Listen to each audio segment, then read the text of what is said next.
20h ànd kook ndaanaan yi nga xamante ni seeni chronique amatul luñ ci laam-laame wala luñ ci wax ci réew mi defe naa namoon ngeen leen waaye ñu ni tamit namoon nañ leen yéen internautes yi nga xamante ni yéen a safoo Sénégal 7 l'actualité à temps réel c'est toujours un plaisir de vous servir ndax fu actualité wootee rek ñu ànd kook ñoom daat koy waxtaane ba tax na nag sama ndeyjoor ma nuyu ko moom Mbaye Pape Amadou namoon nañ ko lool mu mel ni nag yow tey donte di nga ubbi wax waaye xam naa di nga am loo teg ci loxo internet yi de ndax namoon nañ la Pape Amadou ñu ngi lay ziar di la jox sa wàccuwaay. merci Yamoussa maa ngi lay fay di la jox sa wàccuwaay. donc di mbégte en tout cas ñëwaat yow. dans cette émission bi nga xam ne moom mooy Carrefour. di profiter aussi de cette occasion di nuyu mon cher ami donc Bachir. donc ici mon cher ami le grand juriste Thioune. di nuyu l'ensemble des téléspectateurs et des téléspectatrices yi nga xam ne ñu ngi ñuy suivre ci émission bi di Carrefour. di ñaan yàlla débat bi ñu commencé que dans la sérénité et que la lanterne des Sénégalais soit éclairée par rapport à l'ensemble des questions yi nga xam ne dinañ ko fi soulever merci. c'est important donc di jox kàddu gi Bachir Fofana Bachir ñu ngi lay nuyu di la jox sa wàccuwaay. nuyu la bu baax. sama grand. waaw moom maa ngi yow laa bëgg a mel. waaw am ay costume yu nice. yu rafet. chaque jour benn. chaque jour bu bees. chaque jour bu bees. waaw am ay coupe yu nice. waaw am ay dégradé yu toj. waaw ku régulier dañ koy te ñun ñii gone bu dee ñoom ñii suñuy mag ñàkkuñu dara ci mbir amoon tenue ak retenue. tout à fait. jusqu'à ma mbay doon wax na il faut toujours soigner sa mise surtout c'est important. am na solo lool. mais lu am solo la non man de boo bañee du tey man wax naa ba pare. jërëjëf grand waaw ziar na leen bu baax. jërëjëf di ziar Pape Amadou bu baax. di ko nuyu di ko remercier. voilà di rafetlu sa bonne tenue de l'émission. ah oui des fois ma seetaan ko feneen également. di rafetlu toujours lu muy wax. xam nga waxtaan boo koy teg ci xam-xam rek. ku d'accord ak ku d'accordul dina xam ni kii xam-xam lay wax. voilà di nuyu Pape Demba. et j'ai vu qu'il a signé une très belle contribution aujourd'hui sur la thématique même boo xam ne moom la ñuy waxtaanee. donc ce qui fait que bon. voilà c'est l'occasion de le. non mais non man tey jii man tey moom boo ma laajee dama naan Pape Demba laa àndal. Pape Demba tey grand bi kenn jébbalu. waaw non tey moom boo waxee rek Pape Demba loo wax rek gongo. waaw donc am mbégte toogaat fii nuñ koy defee saa su ne nuy mbokk yi. rawatina mbokk waa Vélingara yi. Mokhtar mu nga doon laaj lan mooy thème yi dinaa ko yónnee léegi mu xam ko noonu. moo di ni actualité Carrefour dañuy waxtaanee actualité. te lépp lu fi actualité la ñuy waxtaanee incha allah. waaw kii nag dama koy sant nag ndaxte da koy bañ mais dinaa ko def. ndaxte fii la amee woon fii lañ koy waxaatee. c'est important. semaine passée. damaa xawoon tumuranke parce que daamar gi daa nekkoon ci mécanicien yi. may génn war a jël taxi mu jëlal ma taxi. waaw mu jëlal ma taxi. te nag oui c'est un détail. jëf ju baax la du tuuti. te nag comme yaa waxoon la dernière fois ku la defal lu baax nga wax ko. ñii itam dañuy ñëw gërëm ko sant ko. waaw c'est l'esprit de Carrefour donc ñu xam ni. mën nañoo mbëkkante ci xam-xam. mën nañoo mbëkkante ci gis-gis. mais on se respecte. waaw on reste humain et on se respecte. et on a des affections les uns par rapport aux autres. Des choses nous lient beaucoup plus importantes que les quelques divergences qu'on peut avoir sur un point précis. tout à fait. donc loolu rek laa si jublu en le disant pour que nit ñi xamee ko noonu. te ñu ngi nuyu ñëpp di ziar ñëpp. loolu tawfeex la. waaw dem yàlla bu demee bay wax ni sax wuutewu borom xam-xam yi yërmande. ikhtilaaful ulama rahma. sama oncle la c'est kon nga war a xam ne ni. jarbaat na moo jëfal oncle. surtout mu leer. mu doon lu jaadu ndax. Pape Demba. ouais alors grand bi jébbalu na waaye man convaincre góoma de. te dina leer ci biir waxtaan wi ziar naa la. maa ngi lay nuyu di la ziar. yaa balaa ma laa nuyu nag. ouais maa ngi nuyu ceebu jën Penda Mbaye. Penda Mbaye moom xam na boppam. maa ngi seetaan nee na. kon jeex na. maa ngi seetaan maa ngi lay nuyu yaa Moussa di nuyu aussi Pape Ahmadou Mbaye. di nuyu grand Bachir. di nuyu ñëpp ñi nga xamante ni ñoo ñuy seetaan ci kanam tuuti. wala jot sax toog di seetaan. ak ñi nga xamante ni dinañu seetaan. donc di nuyu waa technique waa régie am mbégte ñëw fii comme saa su nekk su samedi jotee. espérons que Amadou Diouf dinañu dab ci biir waxtaan wi en attendant mbokk yi di leen nuyuwaat di leen joxaat seen wàccuwaay te jàpp ni toog ngeen ni mu gën a jekke seen salon ak jumtuwaay bu ngeen mën a am ngir mën a connecté wu ngir mën a teewlu Carrefour mi nga xamante ni moom mooy célébé yoonu actualité ndax fii leen koy waxtaanee faram fàccee ko. alors ginnaaw nuyoo yi ñu ngi leen di baaluwaat ak bu baax fas yéene dugg ci waxtaan bi mais nag Demba Thioune yow laay tijjee déjà moom Bachir mi ngi lay wax lu am solo loo xamante ni ci li nga signé ci par rapport ak thème bi nga xamante ni moom la ñuy njëkk a ubbee concernant la levée de l'immunité parlementaire du député Farba Ngom nga xamante ni boobaak léegi dans la chronologie des faits étape bu ci nekk jamono ju nekk am lu ñu ci doon waxtaanee bi mu tàmbalee ak communiqué parquet financier bi procédure bi di dox di wéy assemblée ak immunité bi ak it ku ci nekk ci sa ligne de défense tey ay Farba ak ay avocat am def nañ ay sorties ma bëgg daal ñu revenir en détail fi mbir yi tàmbalee ak levée immunité bi ak it ëllëg gi nga xamante ne tey mën nañ ko séntu tey jii ni ci mbir mii di maanaam dossier Farba Ngom bi. waaw xam nga mu jógee sa jarul ñu si ñëw mais on est à l'assemblée dañuy nekk ci biir assemblée nationale bi te assemblée nationale dafa am lu am démb di la levée de l'immunité parlementaire de Farba Ngom. alors ci début procédure bi da ngay gis ne ñu bëri amuñ ci wuute mais ci jour démb la am quelques wuute te débat boobu nag dafa nekk débat bu jaar yoon ñu posé ko parce que xam nga dañuy wax fii ñaari mbir ñett l'immunité parlementaire bi nga xamante ni dafa am lu ko jur ñu tuddee ko l'irresponsabilité parlementaire et l'inviolabilité parlementaire. Sans les deux là, l'immunité parlementaire n'existe pas. léegi nag l'irresponsabilité parlementaire dafay protéger ki nga xamante moom mooy député bi musal ko ci topp ci loo xamante ni daf ko wax position bu mu am. wala li ñu tuddee opinion bu mu émettre ci assemblée bi wala choix bu muy def ci vote ñu mun ko topp ñu ko koy toppee ci biir assemblée bi. ñu ne loolu doyul ci boo génnee bi ci biti aussi il faut ñu aar la institution bi parce que en réalité il s'agit de protéger l'institution parlementaire et non le parlementaire et non le député. léegi nag l'inviolabilité parlementaire. c'est-à-dire député bi il se peut comme nit la c'est un justiciable mun na juum wala mu décider def loo xamante ne yoon da koo tere. léegi ñu ne la par exemple l'inviolabilité bu nekkulee flagrant délit yoon mënul la teg loxo mënul la jàpp mënuñ la juger ba lay condamner. mënul la téye benn ruq ci benn commissariat bu mën di doon. lu dul dafa nekk flagrant délit. léegi ñu ne même bu ñuy demee sax tellement assemblée daa am doole ñu ne bu ñu jàppee kenn ci député yooyu te nekkul flagrant délit.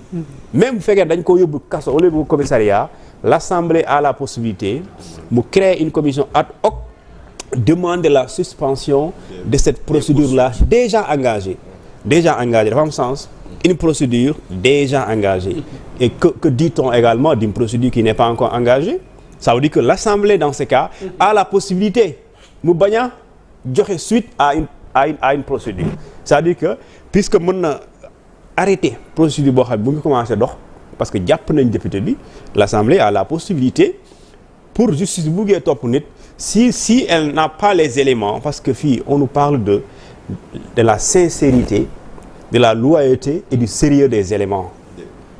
La bonne foi des. waaw c'est ça c'est-à-dire que ça ne se fonde pas sur on a une confiance de non du question confiance justice la justice c'est un pouvoir l'Assemblée c'est un pouvoir l'exécutif c'est un pouvoir chacun de ces deux pouvoirs là ku ne da nga am indépendance totale kenn si yow ku bokk si yow buñ lay topp bu la justice soxlaa dafa am nooy jaaree je pense que tu peux arrêter tout de suite un ministre lu tax mënoo ko arrêter lu tax mënoo ko déglu même bu dee témoin sans l'autorisation du président du am kon mënoo ko jël yóbbu ko justice mënoo ko arrêter mënul nekk le magistrat aussi bi bokk ci corps judiciaire pouvoir judiciaire mënoo ko juger comme ça sans l'autorisation du ministre donc même le député aussi mënoo ko ñëw livrer ko ci justice sans pour autant nga dindi l'immunité parlementaire si ce n'est en flagrant délit même si l'affaire aujourd'hui nekkul en flagrant délit député boobu aussi dañ la ne da ngay def levée de l'immunité parlementaire mais dans l'article 52 de la Constitution c'est quoi le sens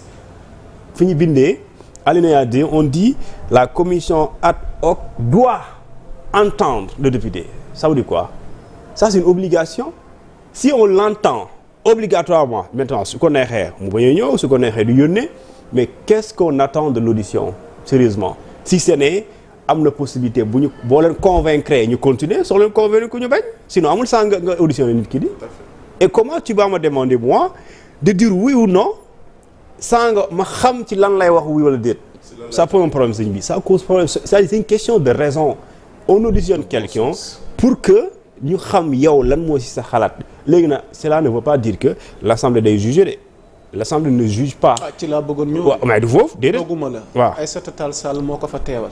mais Aïssata Tall Sall tamit yeggaliwul maanaam jotaay wi dafa budde. c'est à préciser aussi parce que nee na da doon sàkku ñu jébbal ko maanaam li nga xamante ni bëgg na xam réellement li ñuy toppee ki nga xamante ni moom mooy Farba Ngom ma bàyyi la nga yeggal. léegi nag loolu. c'est-à-dire que parce que moom di dé ñu koy déglu elle s'attend à être convaincue. Elle s'attend à être convaincue. Comment elle peut être convaincue? C'est à travers des éléments. Et ces éléments-là, il faut les qualifier. Il faut qu'ils soient sincères. Il faut qu'ils soient loyaux. Il faut qu'ils soient sérieux. C'est-à-dire de manière très simple, fondée. De manière très simple, fondée. C'est-à-dire ay am nañ confiance diw. C'est pas ça. Autant que tu peux le dire, l'autre peut dire ouais, bon, man am confiance ci moom et après. Autant que bëgg am dëgg. Non, j'ai pas dit ça. Quand on dit jàppoon ne am na fu ñu teg. yow donte élément yëpp kii ji ni mettre ko ci seen disposition mais. j'ai pas dit que je fais pas confiance à la justice dama ne si ñeneen ñi nee nañ. am nañ confiance justice donc ñun jarul ñuy xool keneen ki am na droit mu ne man bëgg naa xool c'est comme ça. la confiance n'exclut pas finalement le contrôle et c'est vrai aussi. ici aussi c'est exactement ça. léegi nag loolu bu fekkente ni même si elle a boudé elle boude ça change rien. et loolu suñu loi war nañ ko xoolaat c'est-à-dire que aujourd'hui le député son immunité balaa nga koy taxale ak moom war nga xam effectivement yow foo teg loolu ba dindi ko parce que tey ñu ne la blanchiment de capitaux moo tax wala corruption wala lu ñu tuddee détournement de deniers publics moo tax ñu dindi ko mais ça c'est des accusations mais quels sont les faits qui constituent également ce blanchiment de capitaux c'est ça on parle de ça. Un blanchiment de capitaux c'est un ensemble de transactions peut-être yu dugg di génn mais après nga jox ko mu xam. mais ba ma juumul mën ngeen ma rectifier commission bi sàkkuwul woon ñu am maanaam document bi ñu mettre ko seen disposition ñu nangul leen ko. joxuñ leen ko de. non. Ce document ne leur a pas été donné. En fait il y a deux choses yoo xam ne dañ ci war a taxaw ci mbir mi. benn bi. moo di ni il y a lieu et nécessité et même obligation de revoir la loi d'y inclure des éléments yoo xam ne c'est des éléments obligatoires en cas de levée de l'immunité parlementaire d'un député parce que gis nga fu mu toll nii la loi ne dit pas qu'est-ce qu'il faut donner aux députés ou non donc il y a pas à ce niveau aucune obligation. Par exemple quand le procureur bi xam nga dañuy wax rek ni la levée de l'immunité sur demande du ministre de la justice. xam nga loolu lañ bind. mais quelles sont les pièces qu'on doit fournir pour que les gens puissent s'appuyer parce que raisonnement Pape Demba fa la jëm. mooy maanaam on demande aux députés pas de juger mais de voir si les accusations ont un caractère sincère et loyal. et sukkandiku ci loolu noonu pour ne nañu livrer suñu collègue bi. à ce que ñu dem ñu àtte ji ko. mais ci kaw loolu. yow moomu noonu joxuñu la benn élément. Voilà. Donc il va falloir que ñu xool naka la ñuy introduire une modification du règlement intérieur. Voilà. Ou du code de procédure pénale je sais pas. Pour que justement qu'on puisse dire quand il s'agit d'un député. Voilà les éléments d'accusation doivent figurer sur le document. Exactement. loolu mooy benn bii nga xam ne pour man dafa c'est important ñu kii ko. C'est ça. beneen bi c'est revenir sur la CENTIF. Tous les juristes admettent que le principe contradictoire. léegi CENTIF bi boo ma mayee rek. ma bàyyi cuun. ci logique bi nga nekkoon. parce que il y a aussi une certaine conclusion boo xamante ne am nañ ko ci commission bi. laataa ma la bàyyi nga yeggali. Voici maanaam ci-dessous les conclusions de la commission ad hoc chargée de statuer sur la demande de la levée de l'immunité parlementaire du député Mouhamadou Ngom. Monsieur le Président, Messieurs les ministres, chers collègues, conformément aux dispositions des articles 61 de la Constitution, peut-être di nga ci dikk, et 52 bi nga évoqué du règlement intérieur de l'Assemblée nationale, la commission ad hoc a été constituée à travers la résolution numéro 1 2025 du 17 janvier 2025 pour examiner la demande de la levée de l'immunité parlementaire du député. Examiner la demande. Hein? Cette saisine fait suite à une correspondance du procureur général près la Cour d'appel de Dakar du 3 janvier 2025, transmettant la requête formulée par le procureur de la République financier après le pôle judiciaire financier daté du même jour.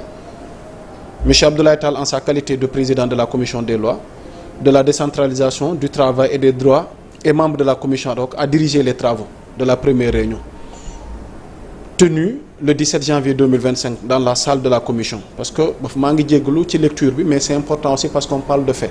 ci li nga xamante ni jot na fa xew après je te laisse continuer ci logique bi nga nekkoon. Prenant la parole, M. Abdoulaye Tall a remercié ses collègues après avoir constaté la présence effective de tous les membres. Dans la foulée, le bureau de la commission a été officiellement installé.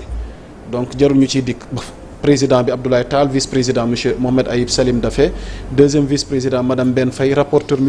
Youngar Dione. Il a été procédé de la lecture de la liste des autres membres commission, à savoir Mme Anta Dia, M. Ansoumana Sarr, M. Djimo Souare, Mme Fatouba, Madame Amidia, M. Aliou Ndaw, M. Cheikh Ahmed Tidiane Youm. Une fois le bureau installé, M. le Président a invité tous les membres de la commission à consacrer les efforts pour un travail de qualité avec toute la sérénité requise afin de répondre aux attentes de l'institution parlementaire.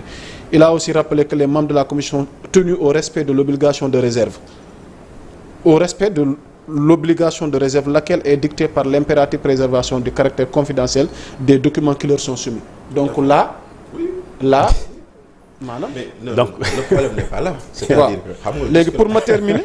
il a ainsi donné rendez-vous aux membres de la prochaine réunion maanaam bi ñu prévoir en 21 janvier bi 16h ba ñu continuer après ci la yëf yi dox di wéy ba maanaam ni ñuy yeggee ci mais li am solo te ma préciser ko mooy que ni jébbal nañ leen document bi. déedéet jébbaluñ leen document avec obligation de réserve. non jébbaluñ leen document de. ok xam nga lu ñu leen jébbal. ay lettres. dañ leen jébbal ñeenti lettre bi jóge ci procureur de la. lettre ministre de la justice. oui. lettre garde des sceaux procureur. Oui. général près de la cour d'appel. Oui.